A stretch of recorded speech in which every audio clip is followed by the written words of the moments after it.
ಎಲ್ಲರಿಗೂ ನನ್ನ ನಮಸ್ಕಾರ. ನಾನು ಅಶೋಕ್ ಪಾಟೀಲ್.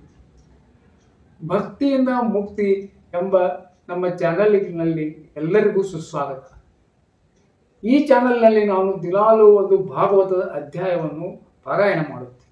ಈ ಆಧುನಿಕ ಜೀವನ ಶೈಲಿಯಲ್ಲಿ ಎಲ್ಲರಿಗೂ ಭಾಗವತವನ್ನು ಪಾರಾಯಣ ಮಾಡಲಿಕ್ಕೆ ಆಗುವುದಿಲ್ಲ. ಶ್ರೀಮದ್ ಭಾಗವತದ ಪುರಾಣವನ್ನು ಓದಿ ಮನೆ ಮನೆಗೆ ಶ್ರೀಕೃಷ್ಣನ ಭಕ್ತಿಯನ್ನು ತಲುಪಿಸುವುದು ನಮ್ಮ ಚಾನಲ್ನ ಉದ್ದೇಶವಾಗಿದೆ. ಭಾಗವತ ಮಹಾತ್ಮೆ ಸ್ಕಂದ 1 ಹಾಗೂ ಸ್ಕಂದ 2 ಎಲ್ಲ ವಿಡಿಯೋಗಳನ್ನು ನಮ್ಮ ಚಾನಲ್ನ ಪ್ಲೇ ಲಿಸ್ಟ್ನಲ್ಲಿ ಹಾಕಿರುತ್ತೇನೆ. ಎಲ್ಲರೂ ಅವುಗಳನ್ನು ವೀಕ್ಷಣೆ ಮಾಡಿ ಮತ್ತು ಈ ಚಾನಲನ್ನು ಪ್ರೋತ್ಸಾಹ ಮಾಡಿದ, ಲೈಕ್ ಮಾಡಿದ, ಕಮೆಂಟ್ ಮಾಡಿದ ಎಲ್ಲರಿಗೂ ಧನ್ಯವಾದಗಳು. ಹೀಗೆ ಮುಂದಿನ ನಮ್ಮ ಚಾನಲ್ಗಳನ್ನು ನೋಡಿ ಸಬ್ಸ್ಕ್ರೈಬ್ ಮಾಡಿರಿ, ಕಮೆಂಟ್ ಮಾಡಿರಿ, ಲೈಕ್ ಮಾಡಿರಿ. ಧನ್ಯವಾದಗಳು.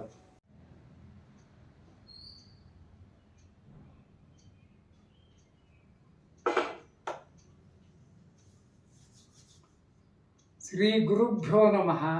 ಶ್ರೀ ಸರಸ್ವತಯೇ ನಮಃ. ಓಂ ನಮೋ ಭಗವತೆ ರುದ್ರಾಯ. ಓಂ ನಮೋ ಭಗವತೆ ವಾಸುದೇವಾಯ. ನಾವು 6ನೇ ಅಧ್ಯಾಯದಲ್ಲಿ ದೇವತೆಗಳು ಕೈಲಾಸಕ್ಕೆ ಹೋಗಿ ಶಿವನನ್ನು ಪ್ರಸನ್ನಗೊಳಿಸಿದುದನ್ನು ನಿನ್ನೆ ಪಾರಾಯಣ ಮಾಡಿದ್ದೇವೆ. 7ನೇ ಅಧ್ಯಾಯ ದಕ್ಷ ಯಜ್ಞದ ಪರಿಸಮಾಪ್ತಿ. ಶ್ರೀ ಮೈತ್ರೇಯರು ಹೇಳುತ್ತಾರೆ, ಮಹಾಬಾಹುವಾದ ವಿದುರನೇ, ಬ್ರಹ್ಮದೇವರು ಈ ವಿಧವಾಗಿ ಪ್ರಾರ್ಥಿಸಿದಾಗ ಭಗವಾನ್ ಶಂಕರನು ಪ್ರಸನ್ನತೆಯಿಂದ ನಗುತ್ತಾ ಹೀಗೆ ಹೇಳಿದನು, ಕೇಳಿರಿ. ಶ್ರೀ ಮಹಾದೇವ ನಿಂತೆಂದನು, ಪ್ರಜಾಪತಿಯೇ, ಭಗವಂತನ ಮಾಯೆಯಿಂದ ಮೋಹಿತರಾದ ದಕ್ಷನಂತಹ ತಿಳಿಗೇಡಿಗಳ ಅಪರಾಧವನ್ನು ನಾನು ಚರ್ಚಿಸುವುದಿಲ್ಲ, ಹಾಗೂ ನೆನಪೂ ಇಡುವುದಿಲ್ಲ. ನಾನಾದರೂ ಕೇವಲ ಅವನನ್ನು ಎಚ್ಚರಿಸಲಿಕ್ಕಾಗಿ ಸ್ವಲ್ಪ ದಂಡನೆಯನ್ನು ವಿಧಿಸಿದ್ದೇನೆ. ದಕ್ಷ ಪ್ರಜಾಪತಿಯ ತಲೆಯು ಸುಟ್ಟು ಹೋಗಿದೆ, ಅದಕ್ಕಾಗಿ ಅವನಿಗೆ ಹೋತದ ತಲೆ ಜೋಡಿಸಲಾಗುವುದು. ಭಗದೇವತೆಯು ಮಿತ್ರ ದೇವತೆಯ ಕಣ್ಣುಗಳಿಂದ ಜೋಡಿಸಲಾಗುವುದು. ತನ್ನ ಯಜ್ಞ ಭಾಗವನ್ನು ನೋಡಲಿ. ಹಿಟ್ಟಿನ ರೂಪದಲ್ಲಿ ಆಹಾರವನ್ನು ತಿನ್ನುತ್ತಿದ್ದ ಪೂಷಾ ದೇವತೆಯು ಯಜಮಾನನ ಹಲ್ಲುಗಳಿಂದ ಹವಿರ್ಭಾಗವನ್ನು ತಿನ್ನುವಂತಾಗಲಿ. ಅಂಗವೈಕಲ್ಯವನ್ನು ಪಡೆದ ಇತರ ದೇವತೆಗಳು ಅಂಗೋಪಾಂಗಗಳು ಆರೋಗ್ಯವನ್ನು ಹೊಂದಲಿ, ಏಕೆಂದರೆ ಅವರು ಯಜ್ಞದ ಶೇಷ ಭಾಗವಾದ ಸ್ವಿಷ್ಟಕೃತ್ ಎಂಬ ಹವಿರ್ಭಾಗವು ನನಗೆ ಸೇರತಕ್ಕದ್ದೆಂದು ನಿಶ್ಚಯಿಸಿರುವರು.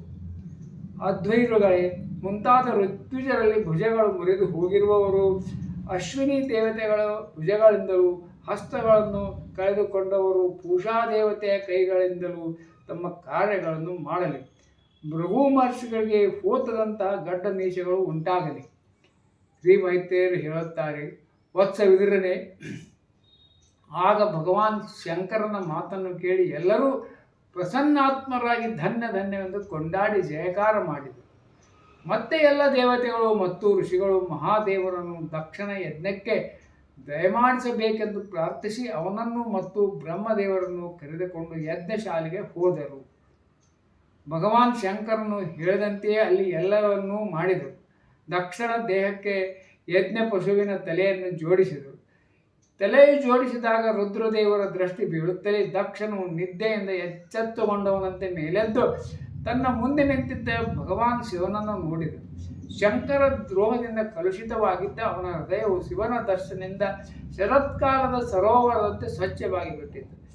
ಅವನು ಮಹಾದೇವನನ್ನು ಸ್ತುತಿಸಲು ಬಯಸಿದರೂ ಮೃತ್ಯುನ್ನೈದಿದ ತನ್ನ ಪುತ್ರಿಯ ಸ್ಮರಣೆಗೆ ಬಂದು ಪ್ರೀತಿಯಿಂದ ಹಾಗೂ ಉತ್ಕಂಠತೆಯ ಕಾರಣ ಅವನ ಕಣ್ಣುಗಳಲ್ಲಿ ನೀರು ತುಂಬಿ ಮಾತೇ ಹೊರಡದಾಯಿತು. ಪ್ರೇಮ ವಿಹ್ವಲ ಮೇಧಾವಿಯಾದ ಪ್ರಜಾಪತಿಯು ಹೇಗೋ ತನ್ನ ಹೃದಯದ ಶೋಕ ವೇಗವನ್ನು ತಡೆದುಕೊಂಡು ವಿಶುದ್ಧ ಭಾವದಿಂದ ಭಗವಾನ್ ಶಿವನನ್ನು ಸ್ತುತಿಸತೊಡಗಿದನು. ದಕ್ಷನು ಹೇಳುತ್ತಾನೆ, ಭಗವಂತನೇ, ನಾನು ನಿನ್ನಲ್ಲಿ ಮಹಾ ಅಪರಾಧವನ್ನೇ ಮಾಡಿದ್ದೆ, ಆದರೆ ನೀನು ಅದರ ಬದಲಿಗೆ ನನ್ನನ್ನು ಶಿಕ್ಷೆಯ ಮೂಲಕ ಶುದ್ಧಗೊಳಿಸಿ ಮಹದನುಗ್ರಹವನ್ನೇ ಮಾಡಿರುವೆ. ಆಹಾ, ಎಂಥ ಕೃಪೆ ನಿನ್ನದು. ಪೂಜ್ಯನಾದ ನೀನು ಮತ್ತು ಶ್ರೀಹರಿಯಾದರೂ ಆಚಾರಹೀನರಾದ ಹೆಸರಿಗೆ ಮಾತ್ರ ಬ್ರಾಹ್ಮಣರನ್ನು ಕೂಡ ಉಪೇಕ್ಷಿಸುವುದಿಲ್ಲ. ಹಾಗಿರುವಾಗ ನಮ್ಮಂತಹ ಯಜ್ಞ ಮಾಡುವವರನ್ನು ಮರೆಯೋದಂತೆ? ಪ್ರಭುವೇ, ನೀನು ಬ್ರಹ್ಮರೂಪದಿಂದ ಮೊಟ್ಟ ಮೊದಲು ಆತ್ಮತತ್ವವನ್ನು ರಕ್ಷಿಸಲಿಕ್ಕಾಗಿ ತನ್ನ ಮುಖದಿಂದ ವಿದ್ಯೆ, ತಪಸ್ಸು, ವ್ರತಾದಿಗಳನ್ನು ಧರಿಸುವ ಬ್ರಾಹ್ಮಣರನ್ನು ಸೃಷ್ಟಿ ಮಾಡಿದೆ. ಅನಂತರ ಗೋವರ್ಣನ ದೊಣ್ಣೆ ಹಿಡಿದುಕೊಂಡು ಗೋವರ್ಣವನ್ನು ರಕ್ಷಿಸುತ್ತಿರುವಂತೆ ಆ ಬ್ರಾಹ್ಮಣರನ್ನು ಸಕಲ ವಿಪತ್ತುಗಳಿಂದ ರಕ್ಷಿಸುತ್ತಿರುವೆ. ನಾನು ನಿನ್ನ ತತ್ವವನ್ನು ತಿಳಿದಿರಲಿಲ್ಲ. ಆದ್ದರಿಂದ ತುಂಬಿದ ಸಭೆಯಲ್ಲಿ ನಿನ್ನನ್ನು ವಾಗ್ಬಾಣಗಳಿಂದ ಘಾಸಿಗೊಳಿಸಿದೆ. ಆದರೆ ನೀನು ನನ್ನ ಅಪರಾಧವನ್ನು ಎಣಿಸಲೇ ಇಲ್ಲ. ನಾನಾದರೂ ನಿಮ್ಮಂತಹ ಪೂಜ್ಯತಮ ಮಹಾನುಭಾವರ ವಿಷಯದಲ್ಲಿ ಅಪರಾಧ ಮಾಡಿದ್ದರಿಂದ ನರಕಾದಿ ನೀಚ ಲೋಕಗಳಲ್ಲಿ ಬೀಳುವವನಾಗಿದ್ದೆ. ಆದರೆ ನೀನು ನನ್ನ ಕರುಣಾಪೂರ್ಣ ದೃಷ್ಟಿಯಿಂದ ನನ್ನನ್ನು ಉದ್ಧರಿಸಿಬಿಟ್ಟೆ. ಈಗಲೂ ನಿನ್ನನ್ನು ಸಂತೋಷಪಡಿಸುವಂಥ ಯಾವ ಗುಣವೂ ನನ್ನಲ್ಲಿಲ್ಲ. ಆದರೆ ನೀನು ಔದಾರ್ಯದ ವರ್ತನೆಯಿಂದ ನನ್ನನ್ನು ಮೇಲೆ ಪ್ರಸನ್ನನಾಗು. ಮೈತ್ರೇಯರು ಹೇಳುತ್ತಾರೆ, ವಿದುರ ಹೀಗೆ ಅಶುತೋಷ ಶಂಕರನಲ್ಲಿ ತಾನು ಮಾಡಿದ ಅಪರಾಧಕ್ಕೆ ಕ್ಷಮೆಯನ್ನು ಯಾಚಿಸಿ ದಕ್ಷ ಪ್ರಜಾಪತಿಯು ಬ್ರಹ್ಮದೇವರ ಆದೇಶದಂತೆ ಉಪಾಧ್ಯಾಯರು, ಋತ್ವಿಜರು ಮುಂತಾದವರು ಸಹಾಯದಿಂದ ಮತ್ತೆ ಯಜ್ಞವನ್ನು ಪ್ರಾರಂಭಿಸಿದನು. ಬ್ರಾಹ್ಮಣರು ಯಜ್ಞವನ್ನು ನೆರವೇರಿಸುವ ಉದ್ದೇಶದಿಂದ ರುದ್ರ ಪರಿವಾರವಾದ ಭೂತ ಪ್ರೇತಾದಿಗಳ ಸಂಬಂಧದಿಂದ ಉಂಟಾದ ದೋಷದ ಶಾಂತಿಗಾಗಿ 3 ಪಾತ್ರಗಳಲ್ಲಿ ಭಗವಾನ್ ವಿಷ್ಣುವಾಗಿ ಸಿದ್ಧಪಡಿಸಿದ ಪುರೋಡಾಶವೆಂಬ ಚರುವನ್ನು ಹೋಮ ಮಾಡಿದರು. ವಿದುರನೇ, ಆ ಹವಿಸ್ಸನ್ನು ಕೈಯಲ್ಲಿ ಎತ್ತಿಕೊಂಡು ನಿಂತಿರುವ ಅದ್ವೈರೊಡನೆ ಯಜಮಾನನಾದ ದಕ್ಷನು ಪರಿಶುದ್ಧವಾದ ಚಿತ್ತದಿಂದ ಧ್ಯಾನ ಮಾಡುತ್ತಲೇ ಭಗವಂತನು ಅಲ್ಲಿ ಪ್ರಕಟನಾದ. ಬೃಹತ್ ಮತ್ತು ಬೃಹಂತರ ಎಂಬ ಸಾಮ ಮಂತ್ರಗಳೇ ರೆಕ್ಕೆಗಳು ಗರುಡ ದೇವರಿಂದ ಹತ್ತಿರಕ್ಕೆ ಒಯ್ಯಲ್ಪಟ್ಟ ಆ ಭಗವಂತನು 10 ಯುಗಗಳನ್ನು ತನ್ನ ತೇಜಸ್ಸಿನಿಂದ ಬೆಳಗಿಸುತ್ತಾ ತನ್ನ ಅಂಗಕಾಂತಿಯಿಂದ ಎಲ್ಲ ದೇವತೆಗಳ ತೇಜಸ್ಸನ್ನು ಕಸಿದುಕೊಂಡು ಅವನ ಮುಂದೆ ಎಲ್ಲರೂ ನಿಸ್ತೇಜರಾದರು. ಅವನು ನೀಲಮೇಘದಂತೆ ಶ್ಯಾಮಲನಾದ ದೇಹಕಾಂತಿಯ ನಡುವಿನಲ್ಲಿ ಕನಕದ ಕಟಿಸೂತ್ರವು ಮಿಂಚಿನಂತೆ ಮಿನುಗುವ ಪೀತಾಂಬರವು ಪ್ರಕಾಶಿಸುತ್ತದೆ.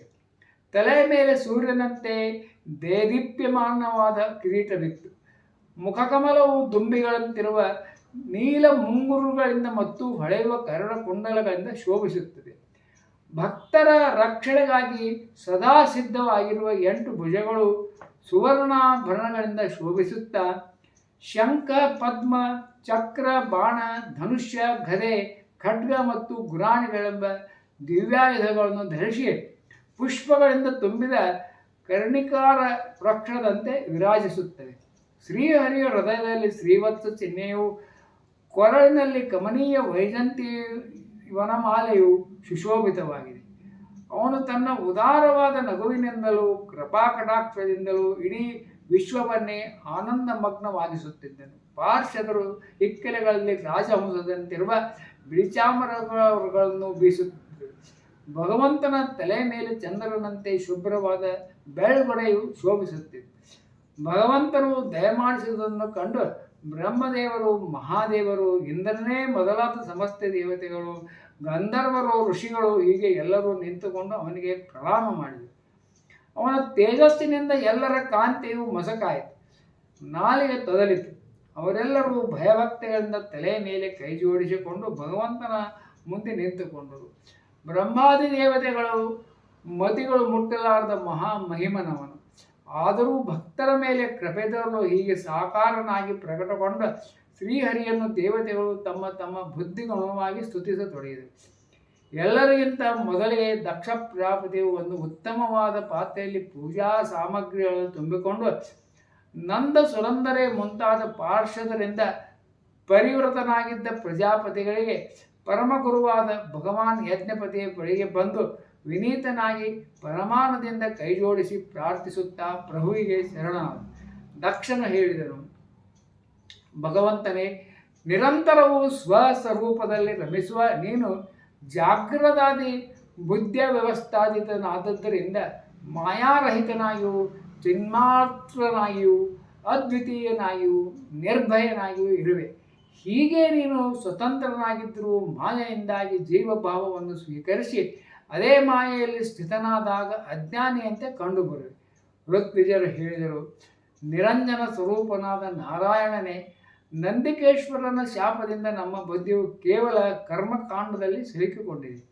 ಆದ್ದರಿಂದ ನಾವು ನಿನ್ನ ತತ್ವವನ್ನು ತಿಳಿಯಲಾರದೆ ಹೋಗಿದ್ದೇವೆ. ಈ ಕರ್ಮಕ್ಕೆ ಇದೇ ದೇವತೆಯು ಎಂಬ ಧರ್ಮ ಪ್ರವೃತ್ತಿಯನ್ನು ಹೇಳುವ 3 ವೇದಗಳು ಪ್ರತಿಪಾದನೆ ಮಾಡುವ ಯಜ್ಞವನ್ನೇ ನಿನ್ನ ಸ್ವರೂಪವೆಂದು ಭಾವಿಸುತ್ತೇವೆ. ಸದಸ್ಯರು ಹೇಳಿದರು, ಶರಣಾಗತರಿಗೆ ಆಶ್ರಯ ನೀಡುವ ಪ್ರಭುವೇ, ಯಾವುದು ಅನೇಕ ಪ್ರಕಾರಗಳ ಕ್ಲೇಶಗಳ ಕಾರಣ ಅತ್ಯಂತ ದುರ್ಗಮವಾಗಿದೆಯೋ, ಯಾವುದರಲ್ಲಿ ಕಾಲರೂಪಿ ಭಯಂಕರ ಸರ್ಪಗಳು ಹೊಂಚು ಹಾಕುತ್ತಿವೆಯೋ, ದ್ವಂದ್ವ ರೂಪವಾದ ಬಹಳಷ್ಟು ಹಳ್ಳ ಕೊಳ್ಳಗಳಿವೆಯೋ, ದುರ್ಜನರೆಂಬ ಕಾಡು ಪ್ರಾಣಿಗಳ ಭಯವಿದೆಯೋ, ಶೋಕವೆಂಬ ಕಾಡ್ಗಿಚ್ಚು ಧಗಧಗನೆ ಉರಿಯುತ್ತಿದೆಯೋ, ಇಂತಹ ವಿಶ್ರಾಂತಿ ಸ್ಥಳವಿಲ್ಲದ ಸಂಸಾರ ಮಾರ್ಗದಲ್ಲಿ ಅಜ್ಞಾನಿ ಜೀವರು ಕಾಮನೆಗಳಿಂದ ಪೀಡಿತರಾಗಿ ವಿಷಯಗಳೆಂಬ ಮೃಗತೃಷ್ಣೆಯಿಂದಾಗಿ ದೇಹ ಗೇಹಗಳೆಂಬ ಭಾರೀ ಹೊರೆಯನ್ನು ತಲೆ ಮೇಲೆ ಹೊತ್ತುಕೊಂಡು ಹೋಗುತ್ತಿರುವವರಲ್ಲ. ಇಂತಹ ಪಥಿಕರು ಯಾವಾಗ ನಿನ್ನ ಚರಣ ಕಮಲಗಳಲ್ಲಿ ಶರಣು ಬರುವರೋ? ರುದ್ರದೇವರು ಹೇಳುತ್ತಾರೆ, ವರಪ್ರದನಾದ ವಾಸುದೇವನೇ, ನಿನ್ನ ಉತ್ತಮೋತ್ತಮವಾದ ಚರಣ ಕಮಲಗಳು ಈ ಜಗತ್ತಿನಲ್ಲಿ ಸಕಾಮರಾಗಿ ಪ್ರಾರ್ಥಿಸುವವರ ಎಲ್ಲ ಪುರುಷಾರ್ಥಗಳನ್ನು ಕರುಣಿಸುತ್ತವೆ. ಹಾಗೇ ನಿಷ್ಕಾಮರಾದ ಮಹಾಮುನಿಗಳು ನಿನ್ನ ಈ ಪಾದಾರವಿಂದಗಳನ್ನು ಆದರದಿಂದ ಆರಾಧಿಸುತ್ತಾರೆ. ಅವುಗಳಲ್ಲಿ ಸದಾ ಚಿತ್ತ ನೆಟ್ಟಿರುವ ನನ್ನನ್ನು ಅಜ್ಞಾನಿಗಳು ಆಚಾರಭ್ರಷ್ಟನೆಂದು ಹೇಳಿದರೆ ಹೇಳಿಕೊಳ್ಳಲಿ. ನಿನ್ನ ಪರಮಾನುಗ್ರಹದಿಂದ ನಾನು ಅವರ ನಿಂದೆಯನ್ನು ಮನಸ್ಸಿಗೆ ಹಚ್ಚಿಕೊಳ್ಳುವುದೇ ಇಲ್ಲ. ಭೃಗಮುನಿಗಳು ಹೇಳಿದರು, ಸ್ವಾಮಿ, ನಿನ್ನ ಗಹನವಾದ ಮಾಯೆಯಿಂದ ಆತ್ಮಜ್ಞಾನವು ಲೋಪವಾಗಿ ಅಜ್ಞಾನ ನಿದ್ರೆಯಲ್ಲಿ ನಿದ್ರಿಸುತ್ತಿರುವ ಬ್ರಹ್ಮದೇವರೇ ಮುಂತಾದ ದೇಹಧಾರಿಗಳಿಂದ ಆತ್ಮಜ್ಞಾನಕ್ಕೆ ಉಪಯೋಗಿಯಾದ ನಿನ್ನ ತತ್ವವನ್ನು ಇಲ್ಲಿಯವರೆಗೂ ತಿಳಿಯಲಾಗಿಲ್ಲ. ಹೀಗಿದ್ದರೂ ನೀನು ನಿನ್ನ ಶರಣಾಗತ ಭಕ್ತರ ಆತ್ಮನು ಶ್ರೇಷ್ಠ ಸ್ನೇಹಿತನೂ ಆಗಿರುವೆ. ಅಂತಹ ನೀನು ನಮ್ಮ ಮೇಲೆ ಪ್ರಸನ್ನನಾಗು. ಬ್ರಹ್ಮದೇವರೆಂದರು, ಪ್ರಭುವೇ, ಬೇರೆ ಬೇರೆ ಪದಾರ್ಥಗಳನ್ನು ಅರಿಯುವ ಇಂದ್ರಿಯಗಳಿಂದ ಪುರುಷನು ಏನೆಲ್ಲ ನೋಡುತ್ತಾನೋ ಅದು ನಿನ್ನ ಸ್ವರೂಪವಲ್ಲ.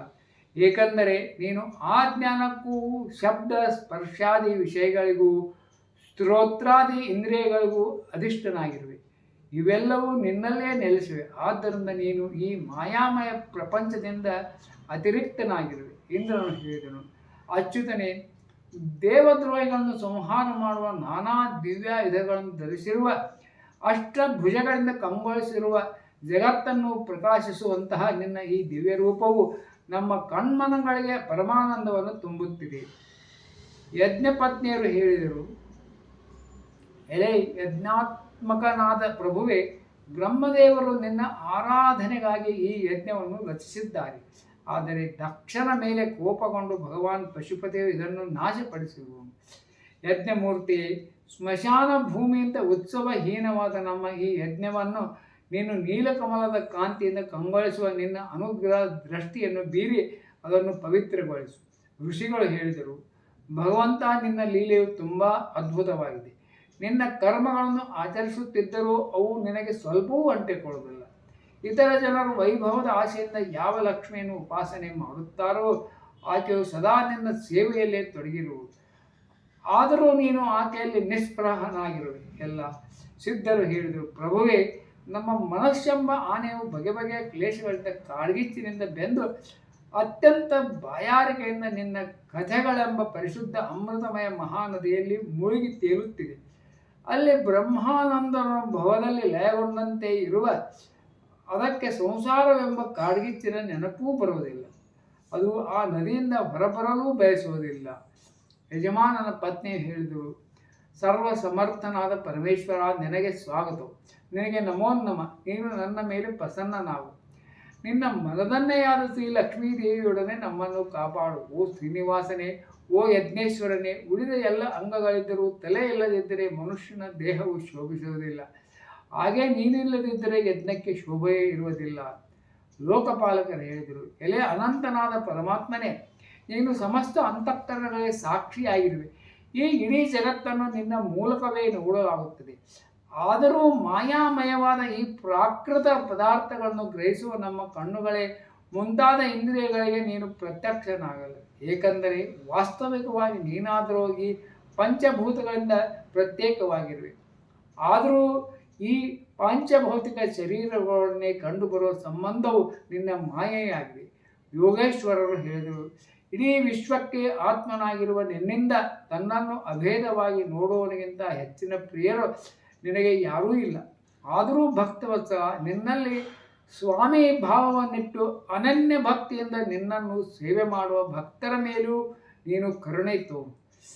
ಜೀವಿಗಳ ಅದೃಷ್ಟವಶದಿಂದ ಪ್ರಕೃತಿಯ ಸತ್ವಾದಿ ಗುಣಗಳಲ್ಲಿ ವಿಭಿನ್ನತೆ ಉಂಟಾಗುವುದು. ಅಂತಹ ವಿಚಿತ್ರವಾದ ಮಾಯಾ ಪ್ರಕೃತಿಯಿಂದ ನೀನು ಜಗತ್ತಿನ ಸೃಷ್ಟಿ ಸ್ಥಿತಿ ಲಯಗಳಿಗಾಗಿ ಬ್ರಹ್ಮನೇ ಮುಂತಾದ ವಿಭಿನ್ನ ರೂಪಗಳನ್ನು ಧರಿಸಿ ಭೇದ ಬುದ್ಧಿಯನ್ನು ಉಂಟು ಮಾಡುತ್ತೀಯ. ಆದರೆ ಸ್ವರೂಪತಃ ನೀನು ಭೇದಜ್ಞಾನಕ್ಕೂ ಮತ್ತು ಅದಕ್ಕೆ ಕಾರಣವಾದ ಸತ್ವಾದಿ ಗುಣಗಳಿಗೂ ಸರ್ವಥಾ ದೂರವಾಗಿರುವೆ. ಅಂತಹ ನಿನಗೆ ನಮೋ ನಮಃ. ಬ್ರಹ್ಮಸ್ವರೂಪ ವೇದಗಳು ಹೇಳಿದವು, ನೀನೇ ಧರ್ಮಾದಿಗಳ ಉತ್ಪತ್ತಿಗಾಗಿ ಶುದ್ಧ ಸತ್ವವನ್ನು ಸ್ವೀಕರಿಸಿದರೂ ನಿರ್ಗುಣವೇ ಆಗಿರುವೆ. ನಿನ್ನ ತತ್ವವನ್ನು ನಾವಾಗಲಿ ಬ್ರಹ್ಮಾದಿಗಳಾಗಲಿ ಯಾರೂ ಅರಿಯರು. ಇಂತಹ ನಿನಗೆ ನಮಸ್ಕಾರ. ಅಗ್ನಿದೇವರು ಹೇಳಿದರು, ಓ ಭಗವಂತ, ನಿನ್ನ ತೇಜದಿಂದಲೇ ಪ್ರಕಾಶಿತನಾಗಿ ನಾನು ಶ್ರೇಷ್ಠವಾದ ಯಜ್ಞಗಳಲ್ಲಿ ದೇವತೆಗಳ ಬಳಿಗೆ ತುಪ್ಪವು ಬೆರೆತಿರುವ ಹವಿಸ್ಸನ್ನು ತಲುಪಿಸುತ್ತೇನೆ. ನೀನು ಸಾಕ್ಷಾತ್ ಯಜ್ಞ ಪುರುಷನು, ಯಜ್ಞ ಸಂರಕ್ಷಕನೂ ಆಗಿರುವೆ. ಅಗ್ನಿಹೋತ್ರ, ದರ್ಶ, ಪೌರ್ಣಮಾಸ್ಯ, ಚತುರ್ಮಾಸ ಮತ್ತು ಪಶುಸೋಮ ಎಂಬ ಈ 5 ಬಗೆಯ ಯಜ್ಞಗಳು ನಿನ್ನ ಸ್ವರೂಪಗಳೇ ಆಗಿವೆ.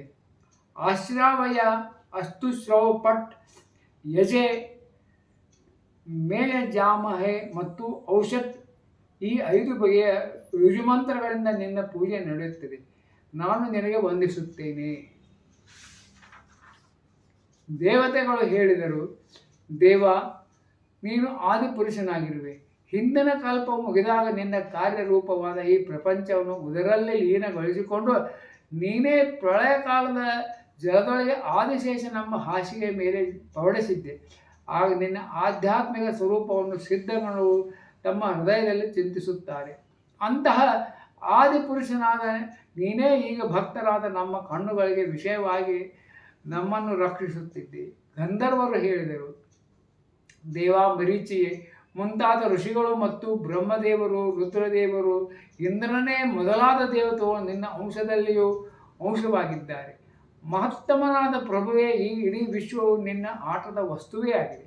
ಸ್ವಾಮಿ, ಅಂತಹ ನಿನಗೆ ನಾವು ಸದಾಕಾಲ ನಮಸ್ಕರಿಸುತ್ತೇವೆ. ವಿದ್ಯಾಧರರು ಹೇಳಿದರು, ಒಡೆಯ, ಪರಮ ಪುರುಷಾರ್ಥದ ಪ್ರಾಪ್ತಿಗಾಗಿ ಸಾಧನ ರೂಪವಾಗಿ ಈ ಮಾನವ ದೇಹವನ್ನು ಪಡೆದುಕೊಂಡರೂ ಜೀವನು ನಿನ್ನ ಮಾಯ ಎಂಬ ಮೋಹಿತನಾಗಿ ಇದರಲ್ಲಿ ನಾನು ನನ್ನದು ಎಂಬ ಅಭಿಮಾನ ಪಡುತ್ತಾನೆ. ಮತ್ತೆ ಆ ದುರ್ಬುದ್ಧಿಯು ತನ್ನ ಆತ್ಮೀಯರಿಂದ ತಿರಸ್ಕೃತನಾದರೂ ಅಸತ್ ಪದಾರ್ಥಗಳಿಗಾಗಿ ಹಂಬಲಿಸುತ್ತಾನೆ. ಆದರೆ ಇಂಥ ಅವಸ್ಥೆಯಲ್ಲಿಯೂ ನಿನ್ನ ಕಥಾಮೃತವನ್ನು ಸೇವಿಸುವವನು ಈ ಅಂತಃಕರಣದ ಮೋಹವನ್ನು ಪೂರ್ಣ ರೂಪದಿಂದ ತ್ಯಜಿಸುವವನು. ಬ್ರಾಹ್ಮಣರು ಹೇಳಿದರು, ಭಗವಂತನೇ, ಯಜ್ಞವೂ ನೀನೇ, ಹವಿಸ್ಸು ನೀನೇ, ಅಗ್ನಿಯೂ ನೀನೇ, ಮಂತ್ರವೂ ನೀನೇ ಆಗಿರುವೆ. ಸಮಿತ್ತು, ದರ್ಭೆಗಳು, ಯಜ್ಞ ಪಾತ್ರೆಗಳು ನೀನೇ. ಹಾಗೆ ಸದಸ್ಯರು, ಋತ್ವಿಜರು, ಯಜಮಾನನ ಪತ್ನಿಯು, ದೇವತೆಯು, ಅಗ್ನಿಹೋತ್ರವು, ಸ್ವಧೆಯು, ಸೋಮರಸವು, ಘೃತವು ಮತ್ತು ಪಶುವು ನೀನೇ ಆಗಿರುವೆ. ವೇದಮೂರ್ತಿಯೇ, ಯಜ್ಞ ಮತ್ತು ಅದರ ಸಂಕಲ್ಪ ನೀನೇ. ಹಿಂದೆ ನೀನೇ ವಿಶಾಲವಾದ ವರಾಹ ರೂಪವನ್ನು ಧರಿಸಿ ರಸಾತಲದಲ್ಲಿ ಮುಳುಗಿದ್ದ ಭೂಮಿಯನ್ನು ಗಜರಾಜನು ನೀಲ ಕಮಲವನ್ನು ಎತ್ತಿ ತಂದಂತೆ ತನ್ನ ಕೋರೆದಾಡುಗಳಿಂದ ಮೇಲೆ ಎತ್ತಿಕೊಂಡು ಲೀಲಾಜಾಲವಾಗಿ ಮೇಲಕ್ಕೆ ಎತ್ತಿಕೊಂಡು ಬಂದೆ. ಆಗ ಗಂಭೀರವಾಗಿ ಗರ್ಜಿಸುತ್ತ ನಿನ್ನನ್ನು ಯೋಗಿಗಳು ಈ ಅಲೌಕಿಕ ಪರಾಕ್ರಮವನ್ನು ಕಂಡು ಸ್ತುತಿಸಲಾರಂಭಿಸಿದ್ದರು. ಯಜ್ಞೇಶ್ವರರೇ, ಜನರು ನಿನ್ನ ನಾಮಗಳನ್ನು ಕೀರ್ತಿಸುವಾಗ ಯಜ್ಞದ ಎಲ್ಲ ವಿಘ್ನಗಳು ನಾಶವಾಗಿ ಹೋಗುತ್ತವೆ. ನಮ್ಮ ಈ ಯಜ್ಞ ಸ್ವರೂಪವಾದ ಸತ್ಕರ್ಮವು ನಾಶವಾಗಿ ಹೋಗಿತ್ತು. ಆದ್ದರಿಂದ ನಾವು ನಿನ್ನನ್ನು ದಿವ್ಯ ದರ್ಶನವನ್ನು ಬಯಸುತ್ತಿದ್ದೇವೆ. ಈಗ ನಮ್ಮ ಮೇಲೆ ಪ್ರಸನ್ನನಾಗು. ನಿನಗೆ ಅನಂತ ವಂದನೆಗಳು. ಶ್ರೀ ಮೈತ್ರೇಯರು ಹೇಳುತ್ತಾರೆ, ಅಯ್ಯ ವಿದುರ, ಎಲ್ಲ ಜನರು ಹೀಗೆ ಯಜ್ಞ ರಕ್ಷಕನಾದ ಭಗವಾನ್ ಋಷಿಕೇಶನನ್ನು ಸ್ತುತಿಸತೊಡಗಿದಾಗ ಚತುರನಾದ ದಕ್ಷ ಪ್ರಜಾಪತಿಯ ರುದ್ರ ಪಾರ್ಷದನಾದ ವೀರಭದ್ರನಿಂದ ಧ್ವಂಸ ಮಾಡಲ್ಪಟ್ಟ ಯಜ್ಞವನ್ನು ಪುನಃ ಪ್ರಾರಂಭಿಸಿದನು. ಸರ್ವಾಂತರಯಾಮಿಯಾದ ಶ್ರೀಹರಿ ಆದರೂ ಎಲ್ಲರ ಯಜ್ಞ ಭಾಗಗಳನ್ನು ಭೋಕ್ತ ಆಗಿದ್ದರೂ ತ್ರಿಕಪಾಲ ಪುರೋರಾಶ ರೂಪವಾದ ತನ್ನ ಭಾಗದಿಂದಲೇ ಹೆಚ್ಚು ಪ್ರಸನ್ನನಾಗಿ ದಕ್ಷರನ್ನು ಸಂಬೋಧಿಸಿ ಇಂತೆಂದನು. ಈ ಭಗವಂತನು ಹೇಳಿದನು, ದಕ್ಷ ಪ್ರಜಾಪತಿಗೆ, ಜಗತ್ತಿನ ಪರಮ ಕಾರಣನಾದ ನಾನೇ ಬ್ರಹ್ಮನು ಮಹಾದೇವನು ಆಗಿದ್ದೇನೆ. ಎಲ್ಲರ ಆತ್ಮನು ಈಶ್ವರನು ಸಾಕ್ಷಿಯು ನಾನೇ ಆಗಿರುವೆ, ಹಾಗೂ ಸ್ವಯಂ ಪ್ರಕಾಶನು ಉಪಾಧಿಶೂನ್ಯನೂ ಆಗಿರುವೆ. ಬ್ರಾಹ್ಮಣೋತ್ತಮನೇ, ನಾನೇ ನನ್ನ ತ್ರಿಗುಣಾತ್ಮಕೆಯಾದ ಮಾಯನ್ನು ಸ್ವೀಕರಿಸಿ ಜಗತ್ತಿನ ಸೃಷ್ಟಿ ಸ್ಥಿತಿ ಸಂಹಾರಗಳನ್ನು ಮಾಡುತ್ತಾ ಇರುವೆ. ನಾನೇ ಆ ಕರ್ಮಗಳಿಗಾಗಿ ಬ್ರಹ್ಮ ವಿಷ್ಣು ಮಹೇಶ್ವರ ಎಂಬ ಹೆಸರುಗಳನ್ನು ಧರಿಸಿರುವೆನು.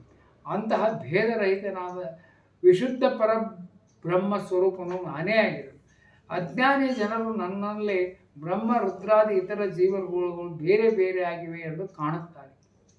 ಮನುಷ್ಯನು ತನ್ನ ತಲೆ ಕೈಕಾಲು ಮುಂತಾದ ಅಂಗಗಳಲ್ಲಿ ಇವುಗಳು ನನ್ನಿಂದ ಬೇರೆಯಾಗಿವೆ ಎಂಬುದಾಗಿ ಎಂದೂ ತಿಳಿಯುವುದಿಲ್ಲ.